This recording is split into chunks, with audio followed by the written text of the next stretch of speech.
Messieurs, mesdames, de partout où vous nous suivez, nous vous saluons en vous disant bonsoir. Nous savons que vous êtes nombreux à nous suivre par Insta, à la télé, votre chaîne fidèle Fast TV. Et il y a ceux qui nous suivent à travers YouTube. Nous vous en remercions et vous souhaitons bonnes conditions d'écoute et vous disons bienvenue.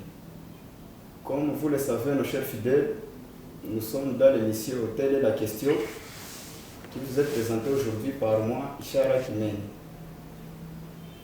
Dans cette émission, nous recevons notre invité, M. Gladys Kingombe, à qui je dis bonjour et bienvenue. Merci beaucoup, bonjour M. Ishara. Avec notre invité, nous allons parler à propos de 4 points aujourd'hui. Premièrement, il va nous parler sur sa démission dans le LGD. Parce que nous aurons le temps aussi d'en parler, nous allons reculer un peu. On était encore il n'y a pas très longtemps sur ce plateau, quand M. Gladys Kingombe nous parlait de LGD, il nous disait qu'il est le secrétaire porte-parole de LGD. Maintenant, après un temps, nous avons appris qu'il a démissionné. Il aura le temps de nous dire les raisons qui l'ont poussé encore à démissionner. Et ça sera à votre attention, vous, nos chers téléspectateurs, vous, le public. Deuxièmement, il va nous parler aussi sur sa loi, la loi Kingombe. Il a élaboré une loi, il va nous parler sur son contenu et ça sera pour toujours votre intérêt, chers téléspectateurs. Troisièmement, M. Gladys Kingombe va nous parler de la dynamique Matata Pogno ou rien. C'est-à-dire, en démissionnant en LGD, il a pensé créer une association, sa dynamique, qu'il a dénommée Dynamique Matata Pogno. C'est-à-dire que nous comprenons qu'il reste toujours, en tout cas, inspiré par Matata Pogno, c'est-à-dire que c'est quelqu'un qui soutient Matata Pogno dans sa philosophie, dans son idéologie politique. C'est-à-dire, même s'il a démissionné, il reste toujours derrière Matata Pogno, il fait toujours défendre Matata Pogno. Il aura le temps de nous dire, en tout cas, le bien fondé de tout ça, parce que les gens peuvent se poser plus de questions, se demander comment quelqu'un a démissionné dans un parti de quelqu'un et il veut toujours soutenir ces messieurs-là. Il aura le temps d'en dire plus. Et en fait, il va chuter avec son analyse sur le M23, parce que c'est un analyste politique. On l'avait dit encore précédemment, il analyse le phénomène politique, c'est-à-dire qu'il aura aussi un mot à dire quant à ce qui se passe au Nord Kivu avec la guerre du M23. Voilà, ce sont ces 4 points qui seront abordés par notre invité, à qui je vais donner la parole. Il va commencer par le LGD. Et avant qu'il ne commence, je vais tout simplement lui poser la question pour notre compréhension, et pour la compréhension aussi de vous, nos chers téléspectateurs, du public. Monsieur Gladys Kingombe, qu'est-ce qui vous a poussé à démissionner dans le LGD? Merci beaucoup, Monsieur Marc Ishara, pour la parole. Je salue tous les téléspectateurs de Fast TV. Vous nous suivez partout à travers le monde. Permettez-moi de saluer Monsieur Cédric Lotika, directeur général de l'imprimerie surnaturelle depuis Kisangani. Je salue tous les compatriotes qui nous suivent de partout là. Alors, pour répondre à votre question, d'abord, j'étais secrétaire provincial en charge des communications et médias au niveau de LGD. LG2, le parti cher à son excellence ou l'honorable Matata Pogno Mapon. J'étais secrétaire provincial, donc chargé de communication, Fédération Nord Kivu. Oui. J'ai été nommé, d'abord il faut préciser ça, j'ai été nommé sur la même liste que les autres, nommé par le secrétaire général de ce parti, M. Franklin Chamala, que je salue. On était là, on a passé un bon moment. Et comme ça n'a pas marché, j'ai dû claquer la porte officiellement, d'une manière responsable. Je démissionnais suite à l'incompétence notoire que fait celui ou le président fédéral de LGD ici. J'ai été obligé de partir. Mais précisons d'abord une chose, encore une fois, que jusque-là, le LGD, Fédération du Nord Kivu, n'a pas encore une fédération, hein, n'a pas encore une fédération définitive ici au Nord Kivu. C'est juste un comité provisoire, un comité exécutif provisoire qui est là et qui sera bientôt balayé. Je suis parti de LGD parce que j'estime, à mon humble avis, que la fédération du Nord Kivu, ceux qui sont là, ne méritent pas être là. Et ce qui est grave, ils ne sont même pas dans la philosophie des Matata Pognon. Les compétences notoires qu'a fait les amis qui sont là, le conflit de compétences. Vous savez, moi je suis, comme vous me l'aviez présenté, je suis écrivain et aussi politologue administratiste. Je fais des analyses politiques. Je suis connu parce que je dis présenter ma proposition de loi au secrétaire général adjoint, M. Boudi Boudjadja de LGD. Cela a créé des problèmes. Je ne pouvais pas continuer à avancer. Les gens qui prétendent être diriger le LGD, Fédération Nord Kivu, alors qu'ils ne savent pas ce qu'ils font, ils ne savent pas pourquoi ils sont là.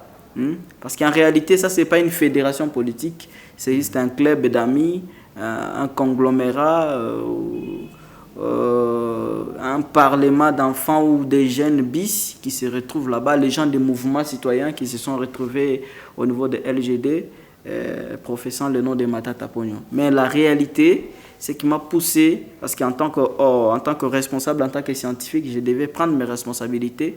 Comme je ne partage pas l'incompétence notoire de celui qui est comme fédéral là-bas, je me suis dit, je dois partir.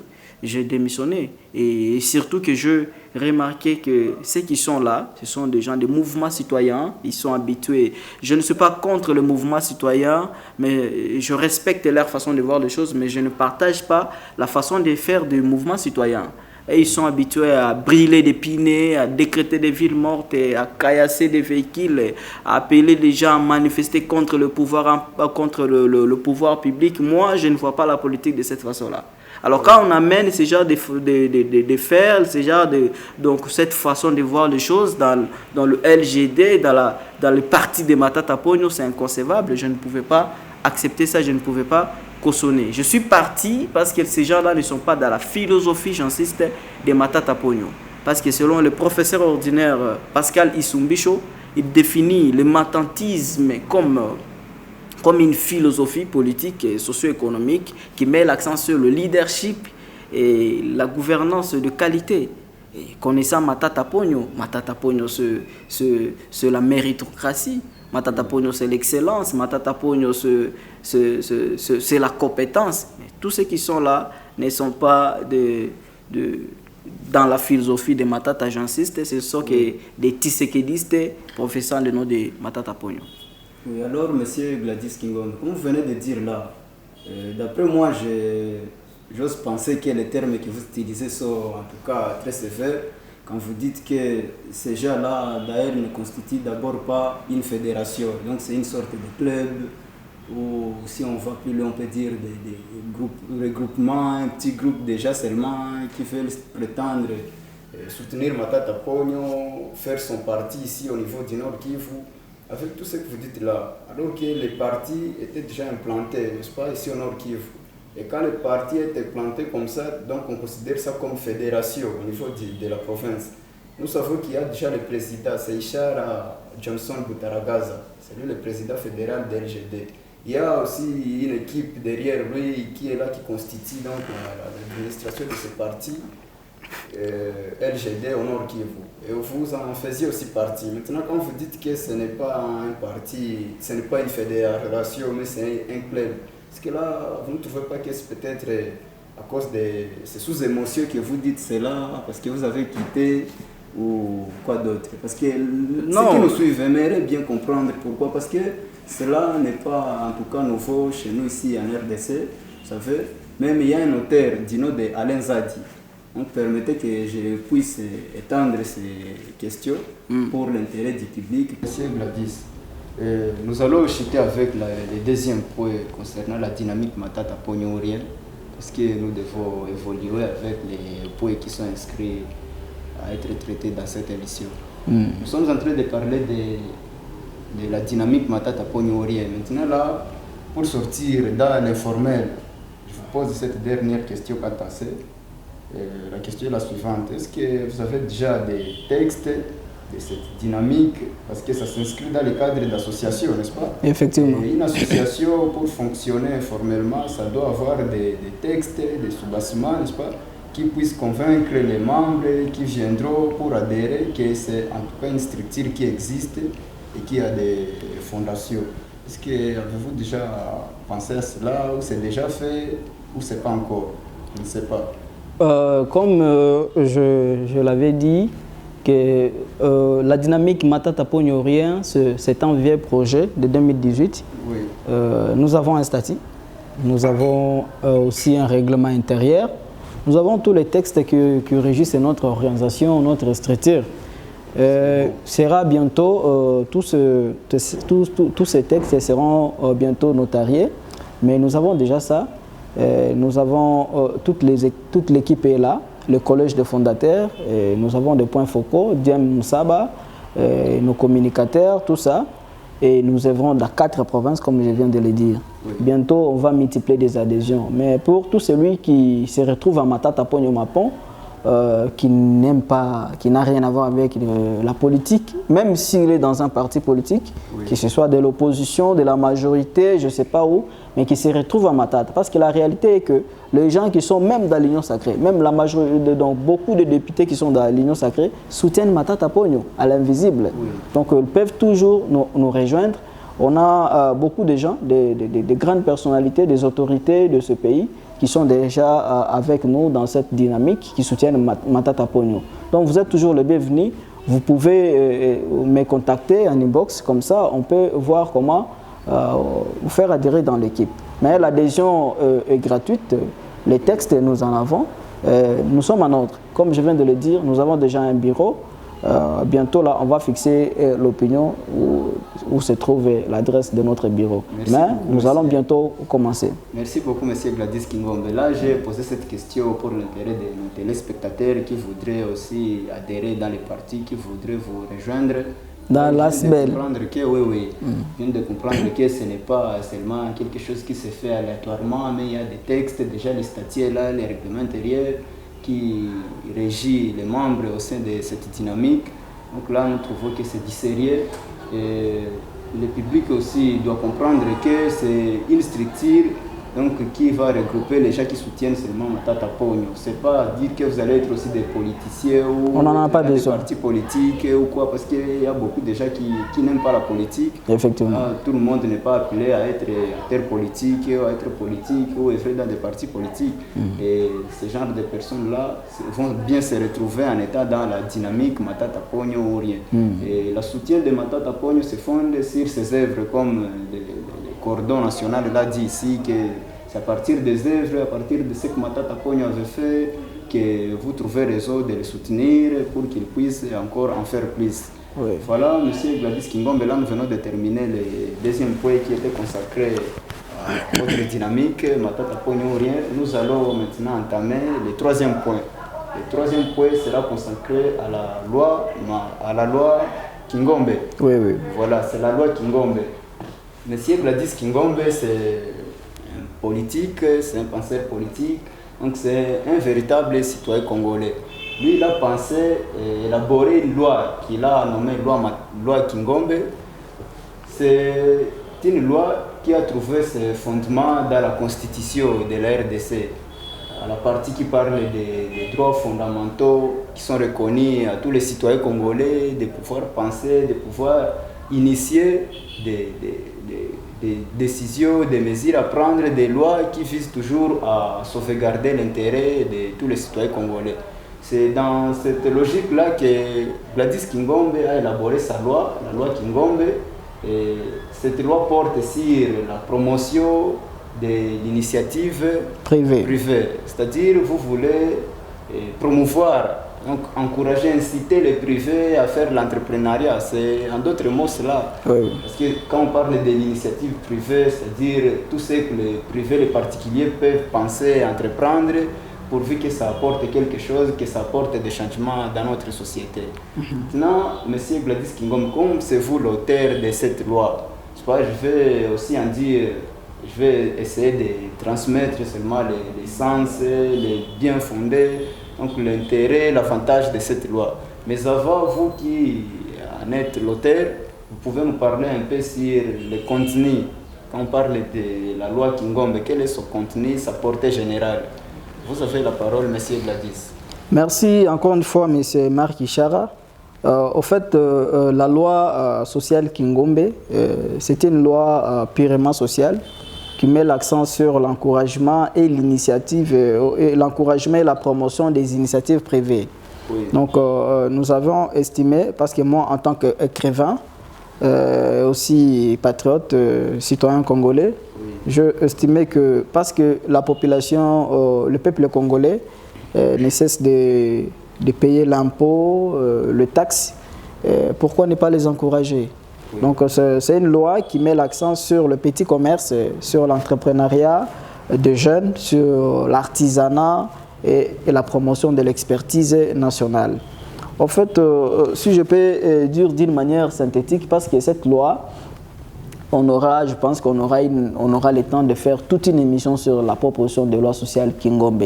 C'est une proposition de loi, ce n'est pas encore une loi, parce que ce n'est pas jusque-là adopté par l'Assemblée nationale ou déposé même par un député à l'Assemblée nationale. Oui. C'est une proposition de loi. Et la Constitution congolaise n'interdit pas aux Congolais de réfléchir. Pour preuve, l'article 22 et 23 de la Constitution garantit la liberté de réflexion, la liberté de penser. Et l'article 46 de la Constitution garantit le droit de production intellectuelle est garanti par la Constitution. Vous pouvez lire ça. Je dis l'article 22, 23 et 46 de la Constitution. La Constitution du 18 février 2006. Effectivement, la Constitution de la RDC en vigueur. L'initiative des lois, c'est que les gens doivent savoir que l'initiative des lois n'est pas seulement l'apanage des parlementaires. Non, c'est aussi un exercice républicain, un exercice citoyen et aussi scientifique. Oui. On parle de projet de loi lorsque l'idée émane du gouvernement, émane du Premier ministre, c'est là on parle de projet de loi. Mais on parle de proposition de loi lorsque l'idée ou l'initiative de l'élaboration de loi vient d'un parlementaire ou vient d'un citoyen. Tout citoyen peut initier une loi seulement en passant par son député ou en passant par le parlementaire pour que ça arrive à l'Assemblée nationale. Alors, les grandes lignes, si je peux donner seulement les grandes lignes de la proposition de loi sociale Kingombe, comme je dis, il y a des verbes qui sont conjugués dans cette loi, dans cette proposition de loi. Verbe garantir, protéger, encourager les initiatives privées. Je propose dans la loi Kingombe, par exemple, qu'il faut garantir, il faut que l'État garantisse les employés congolais. Les employés congolais en cas de licenciement abusif, par exemple. En cas de licenciement abusif, oui, tous les Congolais qui travaillent dans le secteur privé sont malmenés, je sais ce que j'ai dit, sont maltraités, malgré l'existence du Code du travail congolais, parce que j'ai apporté autant de modifications sur le Code du travail congolais, sur le Code des douanes congolais, sur le décret portant SMIC congolais aussi. En fait, je disais, je propose à l'État, de garantir les employés congolais en cas, par exemple, des licenciements abusifs. Les Congolais qui sont maltraités par les expatriés, qui sont maltraités par ceux qui travaillent dans le secteur privé. Donc, en cas de licenciement abusif, moi, je propose qu'il faut plafonner les indemnités et licenciements pour que les employeurs ne puissent pas révoquer, oui, comme d'habitude, révoquer d'une manière un peu désordonnée sans tenir compte de la loi les employés. Et je propose aussi, pour ce qui concerne seulement les employés, qu'il faut désormais que l'État, que le président de la République puisse prendre une ordonnance sur proposition du ministre du Travail, après avis du Conseil national du travail. Le président peut prendre et déterminer le taux du SMIC congolais à $100. Oui. Donc je propose que dans cette proposition de loi, le salaire de l'employé congolais au minimum doit être fixé à $100 par mois. Je propose aussi pour garantir ou pour protéger les investisseurs, l'État peut accorder, donc d'abord peut faire un guichet unique, parce que vous savez, avec les services de l'État, toi tu es un agent de l'État, avec les services de l'État, il y a prolifération des services de l'État, il y a beaucoup de services qui passent, ils sont vraiment nombreux. Qui perturbe aussi la compréhension des assujettis, ne comprennent Effectivement. pas bien de quoi il s'agit. Je propose que l'État peut faire, donc je propose à l'État de faire un guichet unique. Oui. Un guichet unique et d'accorder des exonérations aux commerçants et aux investisseurs aussi. Pour encourager l'initiative ou les initiatives privées, surtout les petits commerces, je propose à l'État d'accorder des subventions de 300% aux petits commerçants. Les subventions, c'est la moindre des choses. Et je propose même la suppression des taxes sur les denrées alimentaires. Parce que tout ce qu'on mange ici à Goma, on mange en RDC, la loi Kingombe a un caractère national. Tout ce qu'on mange au niveau de la RDC, donc on importe ça. Oui. On importe ça, ça vient de l'étranger. Donc je propose, si on peut supprimer certaines taxes de trop sur les denrées alimentaires, ça sera une bonne chose. Oui, merci beaucoup, M. Gladys Kingombe. Je pense que là, les téléspectateurs et tout le monde qui nous suit vient de comprendre la portée générale de la loi Kingombe. Oui. Cette loi, je tiens aussi à préciser que c'est une loi donc, nationale, ce n'est pas au niveau provincial. Oui, c'est une loi qui concerne toute la RDC, qui doit s'appliquer sur toute l'étendue du pays. Donc, initiée par M. Gladys Kingombe, qui pense comment aborder un parlementaire pour le faire parvenir au niveau de l'Assemblée nationale afin d'être débattu par les députés, voir comment on peut l'adopter et la mettre en vigueur.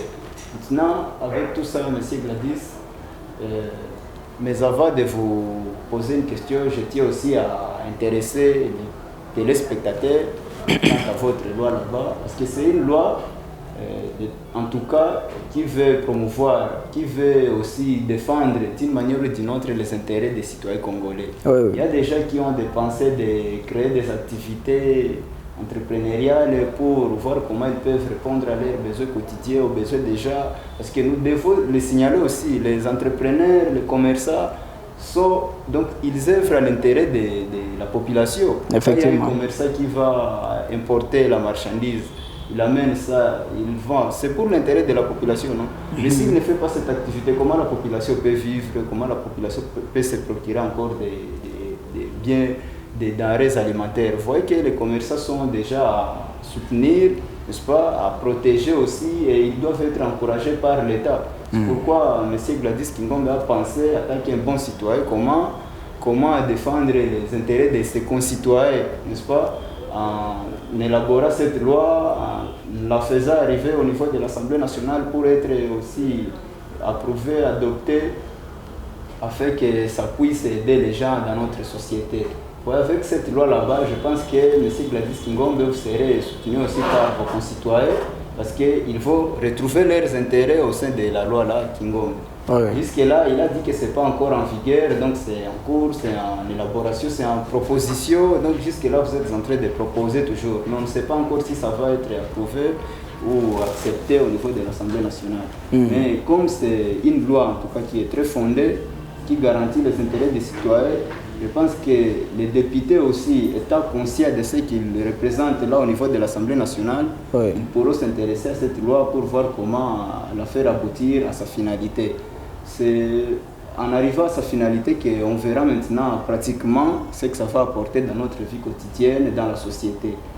Là, je trouve que dans la loi Kingombe, l'auteur ici, M. Gladys, a essayé de cibler les secteurs dont il y a le travail, n'est-ce pas, le domaine du travail là-bas. Vous voulez garantir les droits des travailleurs congolais, n'est-ce pas?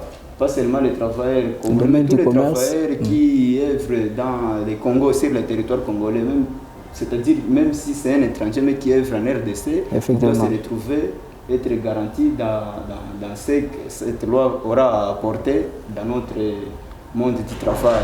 Ça cible aussi le secteur commercial. Donc là, c'est défendre les intérêts des commerçants. Il faut que l'État puisse voir comment aussi réglementer ce secteur en faveur des commerçants pour qu'ils puissent se retrouver encouragés et faire plus que ce qu'ils font actuellement. Donc ce sont ces deux secteurs qui sont plus ciblés par la loi Kingombe. Et avec tout ce qui est dit en son sein, je pense que en tout cas ça va arranger la population.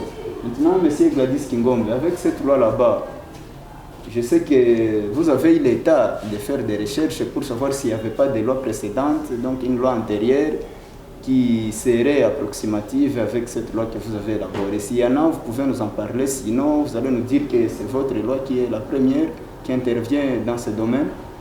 C'est une question que je vous adresse, M. Gladys Kingombe. Merci beaucoup, je serai précis. Il y a de cela 2 ans que je travaille sur cette proposition de loi, la loi Kingombe. Il y a de cela 2 ans. Je peux vous rassurer, et ceux qui nous suivent sont aussi des chercheurs, ils peuvent toujours chercher à savoir et à découvrir que la proposition de loi Kingombe est vraiment unique en son genre. Nous sommes, avec beaucoup d'humilité, je peux dire ça, nous sommes les premiers à proposer une loi qui va dans le sens d'ajuster raisonnablement le taux du SMIC congolais à $100. Parce que c'est que la population doit savoir que le taux du SMIC congolais normal, selon la loi en vigueur, c'est $3,54 par jour. Mais nous demandons à l'État, au gouvernement, au président de la République, de revoir ça, de revoir le taux du SMIC congolais à la hausse, qu'on amène ça à $3,85 pour faire que si on multiplie ça par 26, ça fait le salaire minimum d'un Congolais doit être revu à la hausse, donc à $100 par mois. Ça, c'est unique. $100. Ce sont de nouveautés ou des choses nouvelles dans cette proposition de loi que nous avions proposée. Et nous avons proposé à l'État d'encourager les initiatives privées, les petits commerces. Donc, le maman qui vend des petites choses là, le marchand, les ambulants, tout ça, il faut aussi les encourager. Les mettre en place sous forme d'association, il faut les encourager. Nous avons proposé l'encouragement de 300%. L'État peut encourager et des petits commerçants en donnant des subventions. L'argent n'en manque pas. Oui. On a l'argent dans ces pays. Il suffit simplement de réduire les taux de dépenses des institutions politiques. On en aura l'argent. Tous les jours, on assiste à des dépassements budgétaires, à la présidence, à la primature, à l'Assemblée nationale, au Sénat, partout. Pourquoi ne pas encourager l'État? C'est à l'État...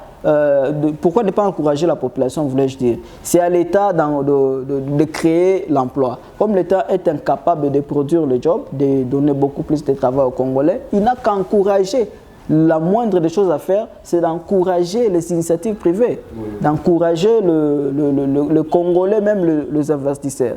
Donc, c'est ça. La proposition de loi Kingombe, tout le monde s'y retrouve là-dedans. Et pour répondre à votre question, c'est unique à son genre. Nous sommes... le premier à avoir proposé cette proposition de loi.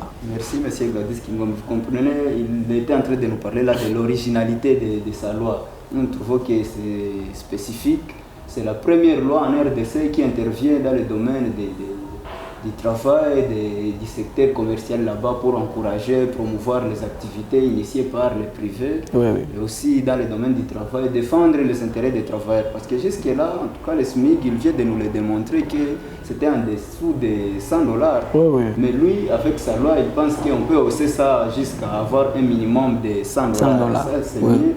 Et ce qui restera à faire quant à ça, ça sera maintenant la vérification, donc le suivi de l'application de ces mesures-là, de la loi et de toutes les décisions qui pourront être prises pour accompagner cette loi. Jusque-là, nous sommes en train de vous dire, nos chers téléspectateurs, la loi n'est pas encore en vigueur, il faut bien saisir cela, c'est encore une proposition. Oui. Et si ça aboutit, vous l'apprendrez toujours, parce que ça, c'est l'espace public qui nous permet aussi de communiquer ce qui se passe, ce qui est déjà et ce qui s'est fait.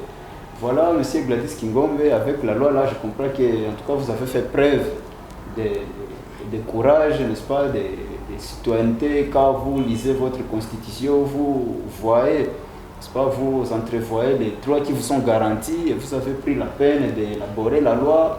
Vous dites que ça fait maintenant 2 ans. Oui, 2 ans. Vous voyez que ça, c'est du courage aussi. Quand vous élaborez la loi, c'est pour l'intérêt de vos concitoyens, c'est pas seulement pour votre intérêt. Quand on voit bien, c'est-à-dire ce qui vous a motivé, c'est parce que vous êtes soucieux des conditions de vie, des conditions sociales de nos concitoyens congolais. Effectivement. Là, vous avez formulé des raisonnements. Ça n'empêche pas tout citoyen à ces droits-là, c'est garanti par notre constitution, de formuler des raisonnements pour aider aussi les pouvoirs publics à répondre à certaines exigences, certaines revendications, certains besoins dans la société. Oui. Ce que vous avez fait, en tout cas, c'est une preuve que vous aussi, vous essayez de penser pour voir comment on peut améliorer les choses ici chez nous en RDC. Avec votre loi, nous espérons que ça va aboutir. C'est une chose qui pourra nous arranger tous ici chez nous. Surtout que, comme vous l'avez dit là, nos mamans qui font le petit commerce là, en tout cas, ils sont dans les pires informels, ils font des choses ne sachant pas comment il les faut. Et puis nous voyons l'État aussi venir les piétiner, en taxant énormément même ces petits commerces là. Pendant qu'il y a des droits qui protègent les petits commerçants, il y a certaines taxes qui ne doivent pas être perçues auprès de ces petits commerçants là-bas.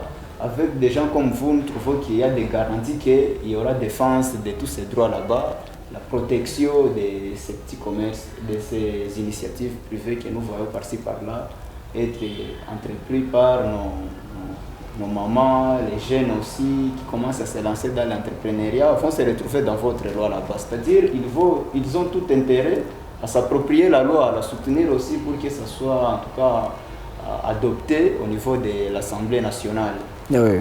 Maintenant, une autre question, peut-être la dernière, c'est-à-dire concernant votre loi. Jusque-là, c'est en proposition, n'est-ce pas, M. Gladys Kingo? Oui, oui. Maintenant, quelles sont les stratégies ou la procédure que vous avez adoptées pour que la loi puisse être adoptée au niveau de l'Assemblée nationale? Je sais que vous allez contacter un parlementaire pour la faire parvenir au niveau de l'Assemblée nationale parce que c'est ça la voie qui est déterminée par la Constitution. Maintenant, au cas où il y aurait d'obstacles, que pensez-vous faire ou croiserez-vous aussi les bras une fois la loi n'est pas être considérée au niveau de l'Assemblée nationale? Non, je ne le pense pas. Vous voyez, la loi, comme c'est intitulé, la loi sociale Kingombe, oui. Là, c'est à la population, au peuple congolais de s'approprier d'abord cette proposition de loi-là. Oui. Et je dois dire à l'opinion que je été contacté et approché par beaucoup de députés. Mais jusque-là, on ne s'est pas encore mis d'accord sur un certain nombre de choses. Cette proposition de loi finira par être déposée à l'Assemblée nationale par un parlementaire, ça je vous rassure. Donc c'est aussi une occasion pour nous de lancer le message à tous les parlementaires, à tous les députés qui sont ici, qui nous suivent à travers le pays. Donc de nous contacter. La proposition de loi sociale Kingombe est là, et une loi purement sociale qui met l'accent sur l'encouragement et la promotion des initiatives privées. Vous pouvez toujours nous contacter, là on va en discuter. Mais je vous rassure que si cela n'est pas déposé à l'Assemblée nationale par un parlementaire, et la Constitution nous donne aussi une autre façon de faire adopter la loi, c'est par référendum. Hein? Oui, c'est par référendum. Je pense qu'on ne peut pas arriver à ce niveau-là, mais l'important, c'est qu'on fait maintenant, à partir de cette émission, vous êtes privilégiés. On a lancé la campagne de la proposition de loi Kingombe dans votre émission. Donc désormais, nous allons envahir les médias locaux, les médias nationaux, même internationaux, pour montrer la portée de cette proposition de loi. Donc si vous êtes député, si vous êtes parlementaire, sénateur, je ne sais pas qui, vous êtes autorité, soit vous connaissez avec un parlementaire, merci toujours de nous contacter, la proposition de loi est là. Et je ne suis pas le premier à nommer la proposition de loi, à donner la proposition de loi mon nom. Vous connaissez, il y a la loi politique Tiani, il y a la loi Mbaou, il y a même la loi Macron, ça existe en France. Donc vous n'allez pas me condamner parce que j'ai donné la proposition de loi mon nom. Oui. Et surtout que ça ne va pas rester comme ça. Parce que pour qu'une loi soit adoptée, la loi subit donc il y a des procédures qu'il faut passer. La loi a été rédigée par l'auteur, qui est moi, la proposition de loi Kingombe, rédigée par moi. Ça doit aller être déposé à l'Assemblée nationale par un parlementaire. Oui. La loi doit être débattue en plénière. Oui. La loi doit être révisée par la commission de l'Assemblée nationale et puis la loi doit être adoptée par le Parlement, c'est-à-dire l'Assemblée nationale et le Sénat. Ensuite, la loi doit être promulguée par le président de la République. Avant que ça soit promulgué, la proposition de loi doit être contrôlée par la Cour constitutionnelle, promulguée par le président de la République et puis publiée au journal officiel. Oui. C'est à ce moment-là que ça devient une loi. Jusque-là, ce n'est qu'encore une proposition de loi. Oui. On est à Goma, et il faut que j'aille à Kinshasa pour amener la proposition de loi à l'Assemblée nationale.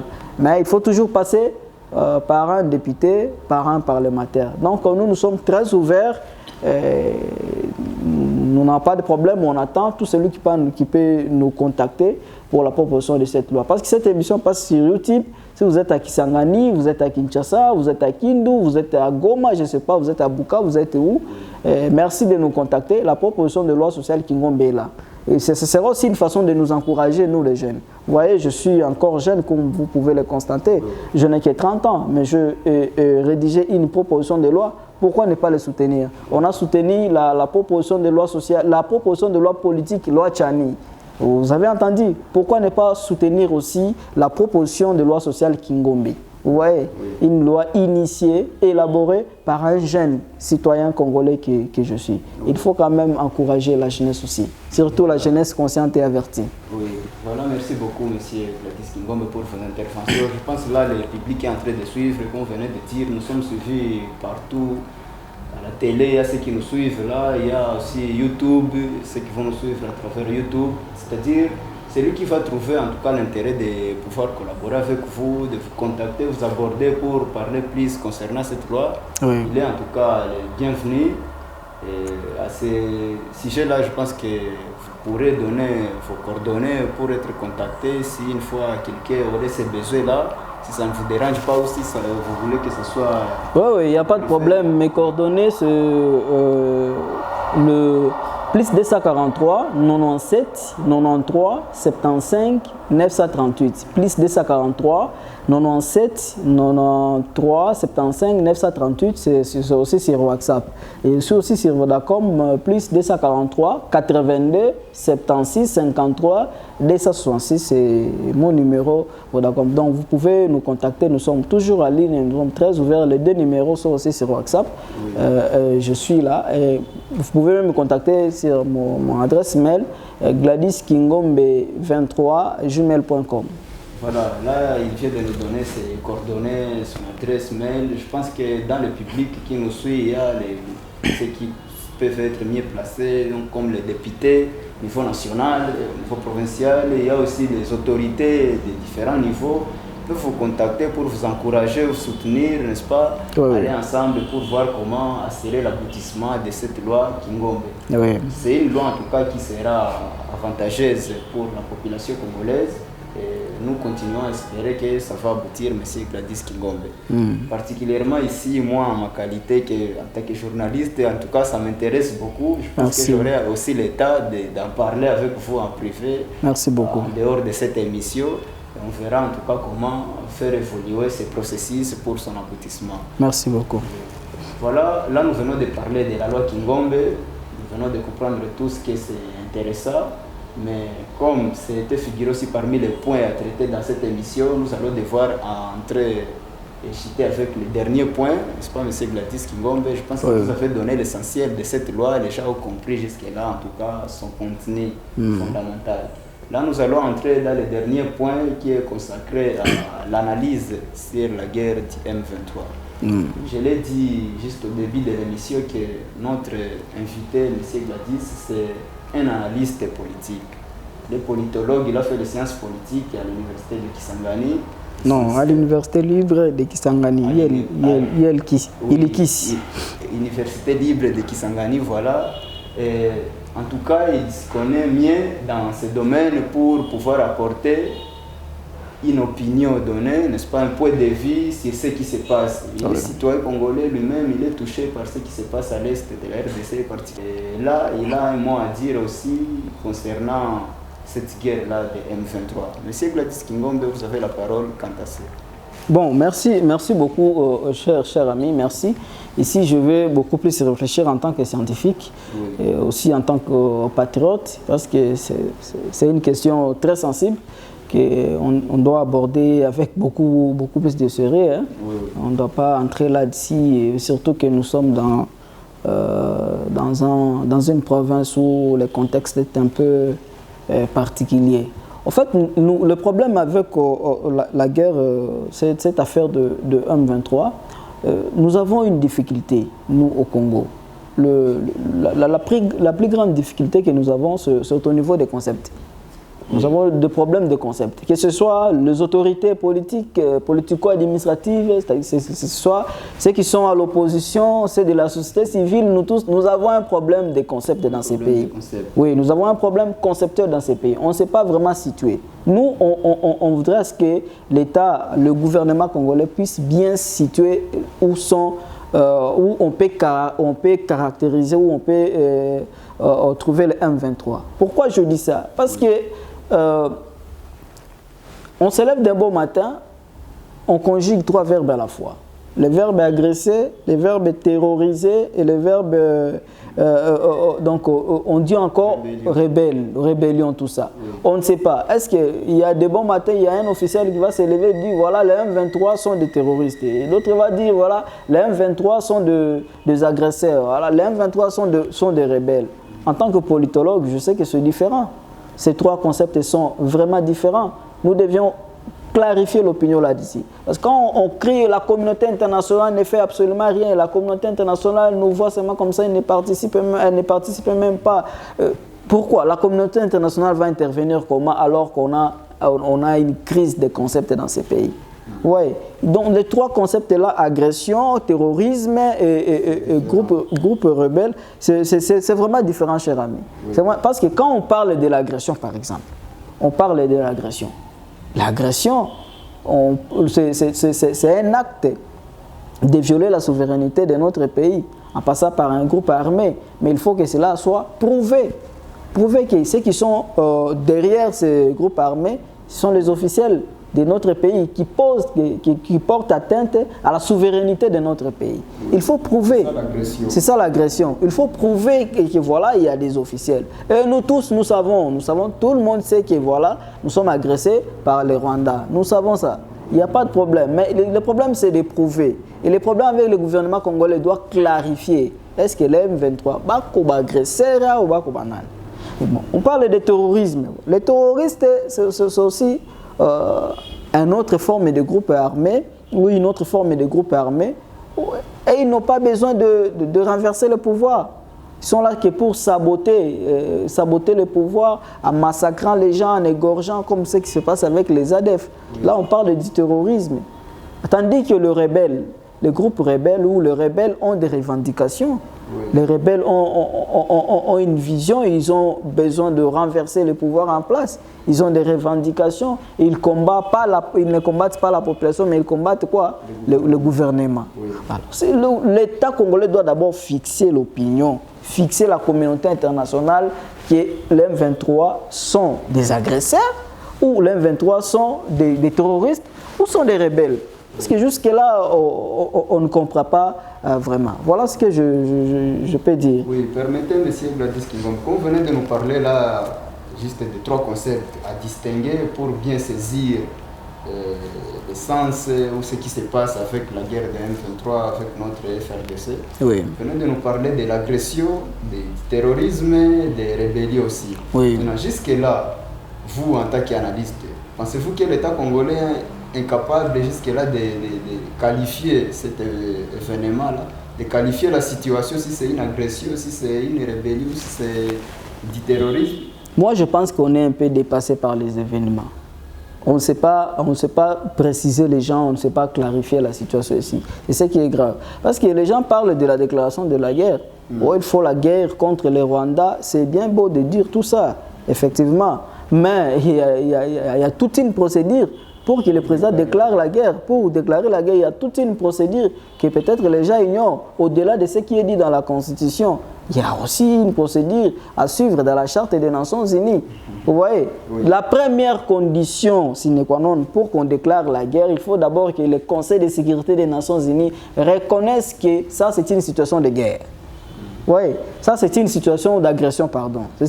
C'est au Conseil de sécurité des Nations Unies de déclarer publiquement que voilà, ça c'est une situation d'agression. Si le Congo ou la RDC s'hasardait à jeter des bombes, à attaquer les Rwandais sans avoir écouté la déclaration de l'ONU, du Conseil de sécurité de l'ONU, déclarer publiquement que nous sommes agressés par les Rwandais, c'est le Congo qui sera qualifié d'agresseur.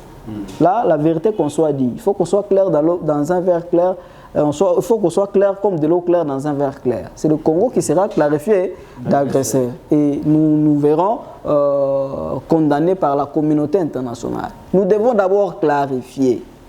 C'est ça le problème, il faut clarifier. Il faut que toutes les autorités, les officiels parlent le même langage. Est-ce que les M23 sont des agresseurs? Est-ce que les M23 sont des terroristes? Est-ce que les M23 sont des rebelles? Tout ça, il faut clarifier. Après avoir clarifié maintenant, on saura comment attaquer la communauté internationale. Parce que quand on dit qu'il y a quelqu'un qui se lève de bon matin, voilà, ce sont des terroristes. L'autre dit, oh voilà, ce sont des rebelles. L'autre dit, oh voilà, ce sont des bandits. L'autre dit, oh voilà, ce sont des agresseurs. Or, ces trois concepts ont de significations différentes en ce qui concerne la relation internationale. Oui. C'est ça le problème. Alors maintenant, comme nous sommes en train d'évoluer dans cette analyse, M. Gladys Kingong, là, nous sommes en train de voir comme si la RDC, d'après ce qui s'attend dans l'opinion publique, la RDC, en tout cas, serait en train de subir la complicité de la communauté internationale. Les Nations Unies là-bas, avec même les pays qui sont indexés, entre autres le Rwanda, l'Ouganda, n'est-ce pas, les pays qui sont indexés dans ces affaires là-bas. Pensez-vous qu'avec ce qui se passe, d'après les faits sur terrain, au-delà même des concepts, au-delà des droits, n'est-ce pas, les droits internationaux publics, au-delà des théories des relations internationales, la RDC, en fonction de ce qui se fait sur terrain, c'est-à-dire là au front, et d'après ce que l'opinion publique est en train de percevoir, donc là nous trouvons que c'est comme s'il y aurait une complicité, n'est-ce pas, une conspiration au niveau international pour agresser la RDC. Et à cause de cela, cette communauté internationale toujours avance des arguments dans le sens des concepts là que vous venez de dire pour tout simplement contrecarrer ce qui est avancé comme argument par la RDC pour bénéficier de l'aide internationale ou pour aussi intervenir, se défendre contre cette agression. Mon frère, il faut savoir que l'homme blanc, c'est celui qui a inventé le concept. Et il se cache derrière les concepts. C'est aux autorités congolaises. Parce que je suis en train d'insister là-dessus. La communauté internationale sait très bien que nous sommes agressés par les Rwandais. Mais c'est que la communauté internationale veut. Je ne défends pas la communauté internationale ici. Oui. Je suis très scientifique. Et la communauté internationale veut des preuves tangibles qui prouvent que voilà, la RDC est agressée par les Rwandais. Et j'ai dit qu'on peut parler agression que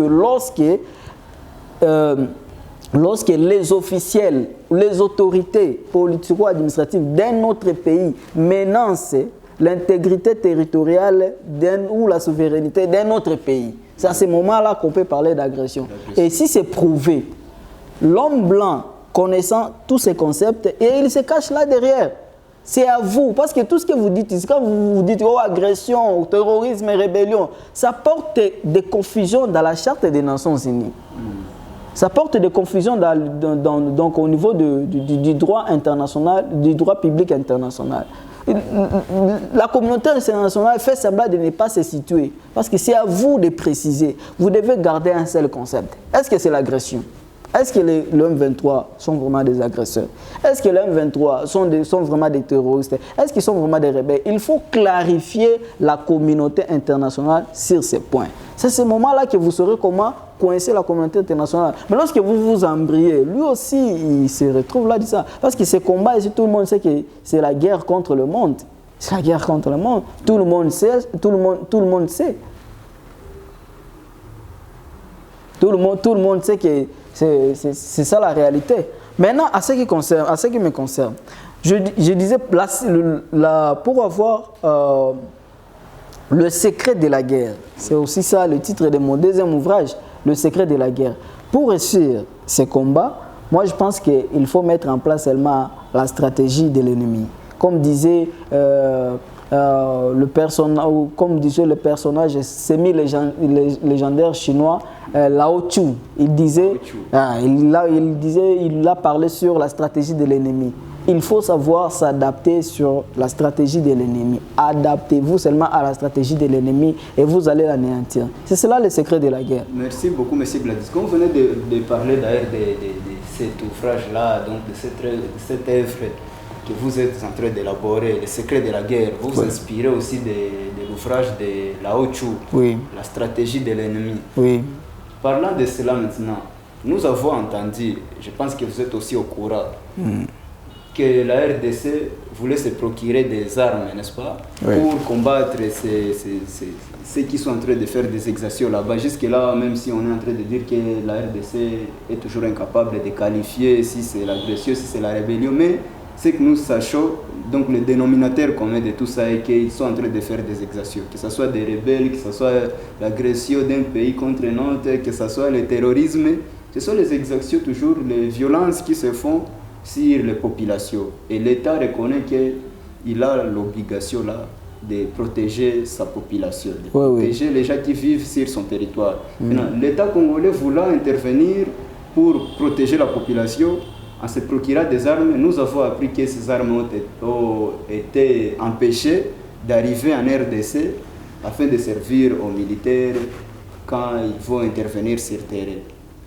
Et c'est la communauté, d'après ce qui se dit, qui a interdit, la communauté internationale qui a interdit que ces armes puissent arriver en RDC. C'est ce qui m'a poussé à dire personnellement que ça serait une complicité au niveau international maintenant pour agresser seulement à la RDC. Et là, nous trouvons la RDC être humiliée, être abandonnée par presque tous les États du monde quant à ce sort, quant à la situation qu'elle est en train de traverser. Que pensez-vous aussi de cela? Cette interdiction qu'on dit embargo. Non, nous ne sommes pas sous l'embargo. Nous ne sommes pas sous l'embargo. Le responsable des Nations Unies avait clairement dit au président du Sénat que nous ne sommes pas sous embargo. Si on a bloqué tout ce qu'on a bloqué là-bas, c'est juste... Donc on nous demande de négocier. On nous demande de discuter là-dessus. C'est ça la diplomatie. On nous chante matin, midi, soir aussi, la diplomatie agissante, la diplomatie à payer. On en est où aujourd'hui? Il faut encore accélérer et il faut toujours parler. C'est pourquoi je dis même à pleine guerre, l'option diplomatique sera toujours là. L'option diplomatique existe toujours. Même maintenant, là, comme il y a la guerre en Ukraine, la diplomatie est toujours là. Il y a toujours des émissaires de part et d'autre qui discutent, qui parlent là-dessus. Mais ici, on donne l'impression comme si on ne veut pas négocier, comme si négocier, c'est un péché, c'est un crime. Donc si quelqu'un conjugue le verbe négocier, c'est comme s'il a commis, je ne sais pas, il est devenu ennemi de la République. Et je ne pense pas. Ce n'est pas ça. La négociation n'est pas une faiblesse. La négociation n'est pas une faiblesse. Encore moins un... Oui, c'est encore moins un péché. C'est aussi une option. Parce qu'on doit négocier et on négociera toujours. On ne négocie pas seulement avec les terroristes. Pourquoi? Parce que les terroristes n'ont même pas de revendications. On ne sait même pas ce qu'ils veulent. Ils sont là en train de saboter les gouvernements, en train de massacrer la population. Mais c'est possible de négocier avec d'autres courants. La négociation n'est pas mal. La négociation n'est pas mal. Et c'est bien de négocier quand on est en position de force que de négocier quand on est en position de faiblesse. Me permettez, M. Gladys, avec ces négociations là-bas, ce n'est pas la première fois que le gouvernement congolais aura à négocier avec les mouvements, les rébellions qui font des exactions contre les populations congolaises. Ça ne sera pas la première fois. Et c'est au regard de toutes ces négociations que la communauté politique congolaise, accompagnée par l'opinion publique, on dit que non, trop c'est trop, il ne faut plus encore négocier. Il faut maintenant se battre pour persuader l'adversaire ou les rivales qui cherchent toujours à déstabiliser la tranquillité des gens ici chez nous. Il faut les persuader maintenant à les combattre jusqu'à les... J'ai dit, il n'y a pas de problème. Moi aussi, je suis d'accord avec tout ça. Oui. Mais je vous ai dit ici, même à pleine guerre, la négociation continue toujours. La négociation est toujours là. On ne peut pas exclure la négociation. Je ne pense pas que... ce qui pousse les autorités congolaises à ne pas opter pour cette option... Parce qu'on finit, on finira... On finira... atteinte à la souveraineté de la RDC. Comment ça? Ça pose quand ces mouvements-là, si ce sont des... Moi, je n'ai pas besoin... Je ne parle pas seulement de nos ennemis de 1-23. Je parle des négociations, que ça existe partout. Dans la diplomatie, on négocie toujours. Nous savons que dans les relations internationales, voilà. Oui, il y a des moi, je parle beaucoup des relations. La guerre. Effectivement. C'est la négociation qui commence. Et quand vous voulez... Il y a déjà eu des négociations. Voilà. Maintenant, à ce niveau, c'est pas... Même pendant la guerre, oui. On continue toujours à négocier. Il y a des émissaires de part et d'autre. Ce qu'on ne veut pas, c'est de négocier quand on est en position de faiblesse. C'est ce qu'on ne veut pas. On peut toujours négocier. Ça, j'insiste. Il ne faut pas qu'on trompe les gens. Si les gouvernements communiquent à haute voix, qu'ils ne vont pas négocier, ça va, il n'y a pas de problème. Mais c'est une mission suicide. C'est grave. Parce qu'on finira par négocier. On finira par négocier parce que les négociations se font toujours partout. Les négociations se font toujours. Il vaut mieux négocier quand on est en position de force que de négocier quand on est en position de faiblesse. Oui. Et surtout que quand on veut déclarer la guerre. Parce que là, on veut déclarer la guerre contre qui? Contre les Rwandais. Je sais que tout le monde, selon les statistiques, 50% des Congolais attendent la guerre, n'est-ce pas? Oui. Les Congolais attendent la guerre. Quand on veut déclarer la guerre, je vous ai montré la procédure. Que pour déclarer la guerre, il faut que le Conseil de sécurité des Nations Unies déclare publiquement que non, nous sommes agressés par les Rwandais. Mais si ce n'est pas déclaré par la communauté internationale ou les Nations Unies, et que nous, on s'hasardait à attaquer je ne sais qui, c'est nous qui serons qualifiés d'agresseurs. Nous, les Congo, nous serons les agresseurs et ça ne sera pas une bonne chose. Moi, je pense que... Par conséquent, d'après ce que vous dites, pensez-vous quelles sont les conséquences qui peuvent arriver à la RDC si une fois déclarer la guerre contre les Rwandais, pourvu qu'elle protège... Nous serons comme... Voyez ce qui s'est... Non, moi, je ne refuse pas. Moi, je ne refuse pas tout ça. Mais voyez ce qui est arrivé à la Russie. Voyez ce qui est arrivé à la Russie. La Russie, c'est parmi les grandes puissances. Mais la Russie a été isolée. La Russie a été isolée par le monde, tout ça. Pourquoi? Parce que la Russie s'est imposée. Mais la RDC ne peut pas aussi attendre. Hein. Il peut dire que moi, je m'en fous de la communauté internationale. Je vais braver la paix et attaquer, déclarer la guerre. Il n'y a pas de problème. C'est pourquoi moi, je propose dans mon livre, là, dans mon ouvrage, Le secret de la guerre, je propose la stratégie de l'ennemi. Il faut savoir s'adapter à la stratégie de l'ennemi. La première des choses, selon ma conception, ma façon de voir les choses, nous devons d'abord bannir, mettre de côté cette affaire de stigmatisation, de rejet des autres. Parce que le problème avec nous, c'est le rejet. Si Kagame aujourd'hui, parce que ce n'est pas tout le Rwanda, si Kagame aujourd'hui, il se retrouve, donc il veut s'ériger comme un défenseur éternel de la communauté Tutsi à travers la sous-région. Pourquoi? Parce qu'ici, chez nous, on a tendance à rejeter un peu les Nilotiques congolais. Alors qu'ils sont reconnus. Ils sont reconnus. Si vous lisez l'histoire du Congo et vous lisez la Constitution, vous allez voir que le peuple congolais est composé de 5 familles. La famille Bantou, la famille Nilotique, la famille Pygmée et les Soudanites. Mais on a toujours tendance à oublier, à éviter cette affaire de rejet des autres, de rejeter les Nilotiques congolais. Parce qu'il y en a. On a des Tutsis congolais, ils existent aussi. Après ça, nous devons nous adapter à la stratégie de l'ennemi. C'est-à-dire quoi? Tout le monde sait que le M23 est sous-traité par les Rwandais. Pourquoi pas la RDC aussi peut mettre en place donc un groupe armé qui va aussi aller déstabiliser le Rwanda? Pourquoi pas? Qu'est-ce qui nous manque? On n'a pas les moyens. On a tous les moyens. On a la force, on a tout ce que... Pourquoi on doit avoir peur? C'est pourquoi... Non, pourquoi on doit avoir... Comme la communauté internationale, comme nous, on n'a pas encore clarifié, ou on n'a pas encore peut-être apporté tous les éléments de preuve qui prouvent que nous sommes agressés par les Rwandais, la communauté internationale fait semblant, n'est-ce pas? Oui. Pourquoi nous aussi, on ne doit pas mettre en place un groupe armé pro-Tutsi, rwandais là-bas, pour déstabiliser le pouvoir de Kagame. Pourquoi on ne peut pas faire ça aussi? C'est ça ce que Lao Tzu appelle la stratégie de l'ennemi. Oui. Il faut seulement savoir s'adapter à la stratégie de l'ennemi. Le Rwanda nous déstabilise par le 1-23. Il suffit à nous aussi de mettre en place un groupe armé qui va déstabiliser le Rwanda. Et nous, on va nier. Oui. Nous, on va nier. Parce qu'il ne sera pas aussi prouvé que c'est nous qui les agressons. Nous, on va nier. Pourquoi on ne doit pas faire ça aussi? Nous sommes infiltrés. On a toujours dit, oh, l'armée est infiltrée. Il n'y a pas que l'armée est infiltrée. Il faut aller à la DGM pour voir que nous sommes, combien de fois nous sommes infiltrés. Oui. Tous les services de l'État ici sont infiltrés. L'administration civile, publique et militaire, nous sommes infiltrés. Pourquoi nous aussi, on ne doit pas infiltrer les Rwandais par les rwandophones? Parce qu'il y a des rwandophones congolais, n'est-ce pas? Il y a des Tutsis congolais. On peut aussi prendre des Rwandais, instrumentaliser aussi les Rwandais contre Kagame. Pourquoi nous aussi, on ne peut pas s'adapter ou adapter la stratégie de Kagame? Kagame, lui, veut s'ériger comme le grand protecteur, celui qui protège tous les Nilotiques, tous les Tutsis de la sous-région.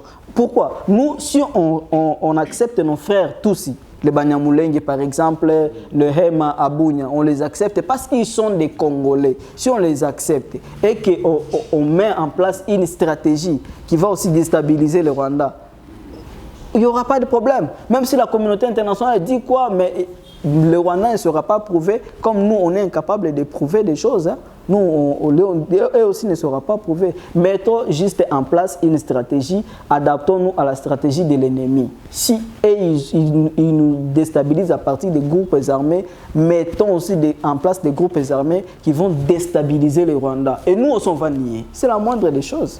Moi, je pense que c'est un peu ça. Merci, M. Gladys. Nous comprenons que dans vos analyses, vous êtes un véritable politologue, donc vous analysez en tout cas. Merci. Et vous n'avez pas peur de dire ce qui peut être fait si une fois un pays se trouve dans des niveaux extrêmes d'une situation donnée. Et quant à ça, je me rappelle aussi d'un auteur aussi, un penseur politique, Tino Dolbach, n'est-ce pas? Des théories politiques, donc des théories de doctrine politique. Il avait dit que la violence, c'est une solution moins intolérable auquel l'État et les circonstances ne peuvent plus donner solution. Je vois que vous vous inscrivez dans les mêmes courants, n'est-ce pas, d'idées pour inviter l'État congolais aussi à voir comment développer des stratégies pour contrecarrer aussi la route à ce pays-là qui est indexé comme agresseur, n'est-ce pas, en passant par un mouvement-là qu'on a toujours eu des difficultés à qualifier jusque-là à partir de notre gouvernement, de développer aussi des stratégies pour voir comment déstabiliser cet État-là et montrer à la face du monde qu'à son sein aussi, c'est-à-dire au sein de la RDC, il y a aussi des gens qui réfléchissent, des stratégies qui peuvent être montées pour montrer que chaque pays a sa façon aussi de sauvegarder. Le Rwanda est sous-traité, je ne vous arrache pas, monsieur, la parole. Le Rwanda est sous-traité, il sous-traite aussi les groupes armés. Pourquoi pas, nous aussi, on ne peut pas être sous-traité et sous-traiter aussi d'autres groupes armés pour déstabiliser le Rwanda. Pourquoi pas? Pourquoi pas? Moi, je pense qu'au lieu de déclarer la guerre, c'est mieux de s'adapter à la stratégie de l'ennemi. Voilà, merci beaucoup, monsieur Gladys Kingombe. Avec vos analyses là-bas concernant la guerre du M23. Bon, nous sommes toujours là, nous allons voir ce qui va se passer. C'est-à-dire, nous étions tout simplement, n'est-ce pas, vous étiez en train d'apporter seulement vos analyses, votre opinion concernant la situation qui est en train de se vivre au Nord Kivu, avec la guerre.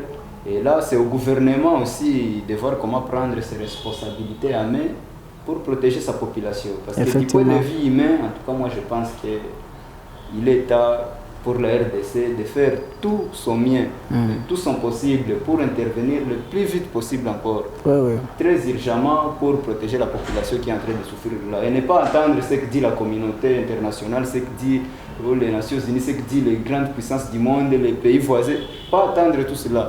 Un État responsable doit savoir comment protéger sa population. Et c'est ça son honneur, son respect au niveau même international. Parce que dans les relations internationales, ce n'est pas cette confiance qui compte l'amitié. C'est la force, c'est un rapport de force. Tout État doit être en mesure de prouver sa force pour être respecté dans le monde.